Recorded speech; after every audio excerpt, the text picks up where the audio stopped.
K15! Табанот батка не е као мишка.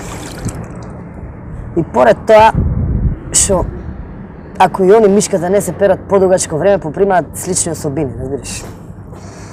За разлика од мишката, која е поосетлива на промени на температура и треба да се пере секој ден, табанот се пере по потреба, за да не би дошло до оштетување на заштитен слој што се ствара измеѓу него и чорапата. То шо? Значи, Да кажем ја нешто. чекај, после чекај мене. Добро. Значи, се поставува питање кога е табанот спремен за перење, односно за плакнување. Тоа батка се испитува со една многу проста операција. Прво, се соблака чорапата, се сгужува у облик на лоптица, затим се удира од зид и ако остане лочка над зидот, онда нема дилема. Табанот е спремен за перење. Разбираш? То шо? Кажи. Да кажем ја нешто. Чекај после. Добро. Најбитна операција ватка у хигиена на табан ти е стругање. Стругање се обавува со специјален камен за табани, некои го викаат камен за пети, али тоа е погрешно. Правилен назив му е камен за табан или рок табан у оригинал. То шо? Да кажем еден вид. Чекај бе, Мики, после чекај. Добро.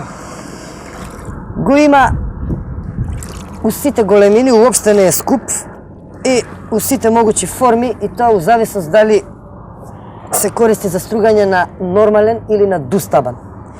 И нарочито има ефекти кај особи што носат најлон чорапи за шо поуспешно облакање на истите, разбираш. Втора операција ветка кај хигиена на табан ти е сечење ногти. Сега на прв поглед ќе си помислиш дека они немаат врска со табанот, разбираш, али тоа е заблуда. Они се ветка многу битни за уметнички дојам, нарочито кога сме на плажа. Нормално. То шо? Кажи ми. Да кажем нешто. Чекај ме после, чекај. Добро. Сечење ногти ветка углавном се обавува со ножици, а не е исклучена и употреба на мотор цангла, цвик цангла, а може да се употреби и хебла и бонсек. Тоа у екстремни случаеви кога содржината ќе ја потисне формата у втор план, разбираш. И на крај ветка кога ќе се обави стругање и сечење ногти, значи, пристапуваме кон перење, односно заплакнување. Се препоручува... Да кажем нешто. Чекај бе, Мики, чекај бе, миле. Добро. Се препоручува трљање со мека спужва, при што треба да се удри акценат на простор помеѓу прсти. Тоа е ова.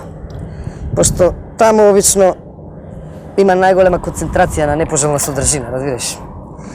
И на крај батка, табаните се стакло, чисти, истругани и сечени ноктите. Се зима пешкирче, специјално за бришење табани. Се облака чиста чорапа, нова, ако има.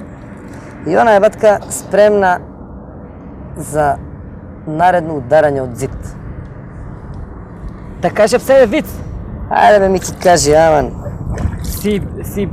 Си биле двојца другари, иделе по улица и едниот Бубе, тргни се рекол- понатака, утоп ќе се направиш. Беге. Заборај тоа, бате. K15!